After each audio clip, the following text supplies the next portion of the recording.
The person hunt is on for the thieves because we don't know if a woman did it. We don't know if a man did it. Never say never, I guess, because The View somehow is getting worse.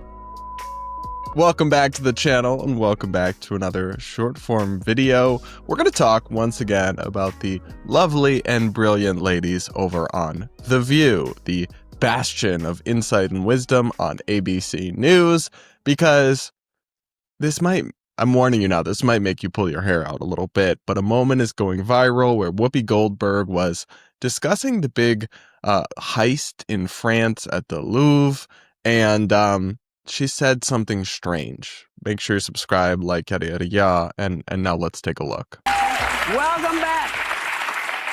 The person hunt is on for the thieves because we don't know if a woman did it. We don't know if a man did it. Yeah.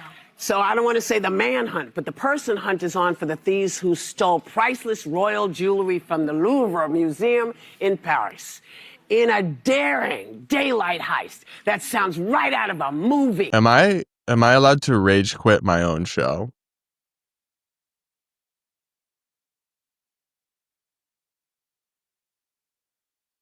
Do y'all ever just feel tired? Do y'all ever just feel beat down by the world? Because that's how these women make me feel sometimes in The View. They are paid millions of dollars for this. Meanwhile, I'm trying to build my own media company over here on YouTube, and I'm doing well. But, like, it's just insane to me the way that establishment media people get just this job security when they're just so terrible at this. Show me on the doll where the word touched you, Whoopi. Like, this is so absurd. First off, mankind, manhunt, they're just words. They clearly refer to looking for a person of any gender, and I think the root of the word is probably human, not man, as in not women. But also, it's even more absurd to go on this little tirade. Like, just get to the news. Stop. No one cares about your microaggression policing. But it's all the more absurd to go on this little tirade, in this instance, about the heist in France, because are you telling me a woman did that? I mean, never say never, but like 99% chance when you're talking about a crime like that, the culprit is going to be a man. So if there was ever a time where language, I think I really never care. I think on the long list of issues women have in the world, words that have man in it are nowhere to be found in terms of real issues that actually affect women that we should care about.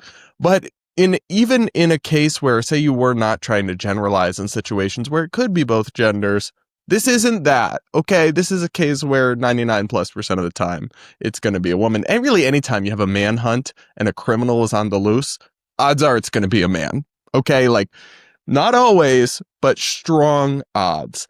And to go on this little tirade and open up your segment about this global story like this, I mean, it's not that big a deal in and of itself, right? It's just a little moment. It just makes you roll your eyes.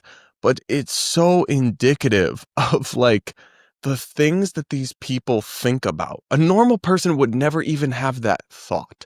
And then the level of analysis that passes in mainstream media places, like apparently ABC News, like apparently The View, it's just dismal. Like, it's just bleak beyond belief.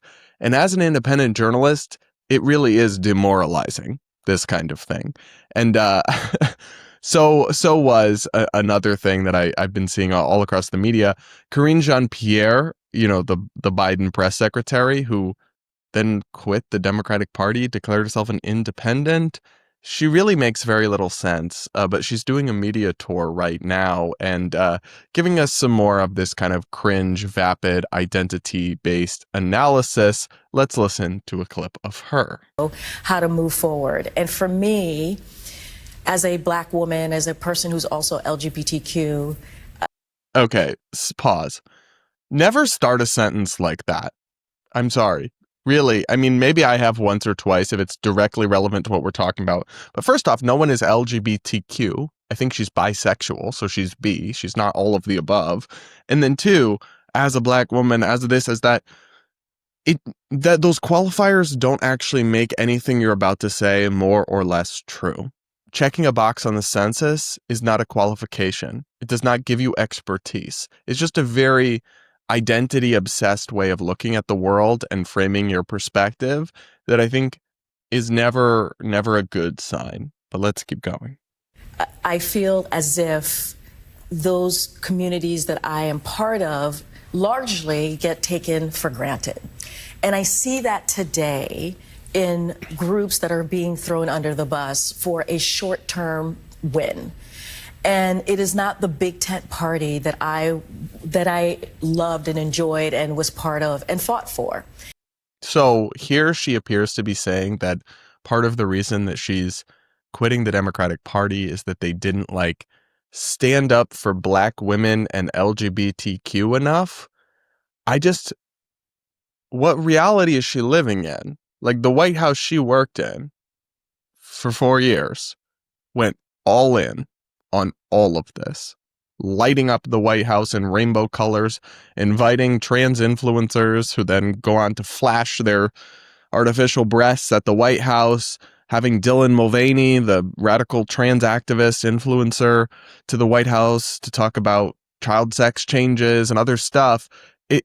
They went all in on DEI. They specifically conditioned selections for the Supreme Court to only Black women in a very, I think, divisive and frankly discriminatory way. I don't really understand how her issue with the Democratic Party over the last several years that's causing her to leave could possibly be that they didn't do identity politics hard enough. Now, if she's talking about some of the people since Trump got elected, who in the Democratic Party who are saying okay, well, we need to moderate on some of these issues, or we need to focus more on economics and less on identity. And that's why she's quitting. Well, then she's got terrible political instincts. I think we already knew that, to be honest. But those people are correct. They're just reading the tea leaves because Americans overwhelmingly don't like the identity stuff. Even minorities themselves, even people who are not conservative do not like identity politics. But her complaint seems to be what exactly? That they didn't virtue signal hard enough?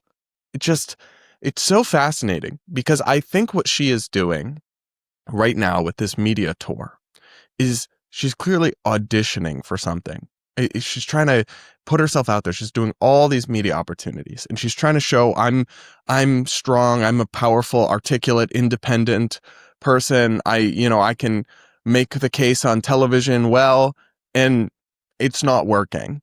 She also did a podcast appearance on The Bulwark with Tim Miller, where she made a claim that I'm sorry, just nukes her credibility into the sun, whatever is left of it. Take a listen to this. The notion that this person was up for being president to 2028, was up for the communications responsibility of this job and fighting. No, well, if he won again, he would have to have been president all the way till 2028. I think that's an absurd thing to suggest that he could have been president. Do you think he could have been president in 2028? I can't speak to that. Here's what I. Well, obviously, yeah. But so was he up for it though? I guess. He didn't have the vigor for this fight. Let me. We have to rewind the tape a little bit and not be revisionist historians here, because no. I will say this about this woman: she has audacity, because to accuse Tim Miller or us of being revisionists in our history, when she's the gaslighter in chief, who participated actively in the cover-up of Biden's clear cognitive decline, is simply diabolical. And then the fact that she says, I can't speak to that when he asks, could Biden have served till 2028? Well, listen, if you were auditioning with this media tour for any sort of independent journalism role, maybe a seat on The View, maybe a CNN contributorship, in theory, that should be somebody with critical thinking and integrity. And you have just demonstrated yourself to lack one or the other or both. No one can honestly say that Biden was up to serve till 2028. Maybe you think he was still capable of doing the job through 2024, but 4 more years of that decline.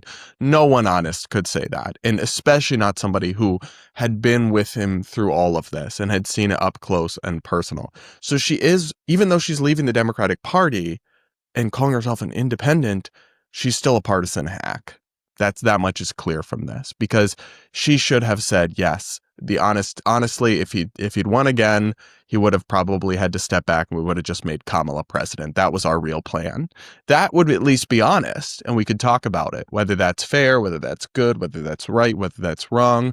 But what we just listened to was not honest. It was hardly even coherent, and no amount of her being a historic person who checks boxes off the census or opening up sentences with her identity characteristics will change the fact that she is remarkably bad at this, and really, in my view, should have no future in political media or in a future Democratic administration, because she's revealed herself to be both a poor communicator and a dishonest broker.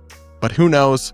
That actually probably makes her the perfect candidate for the next Democrat, Gavin Newsom's press secretary or something. I don't know. What do you guys think? Let me know in the comments. Make sure to subscribe, like, yada, yada, yada. And with that, guys, we'll leave it here for now, and we'll talk again real soon.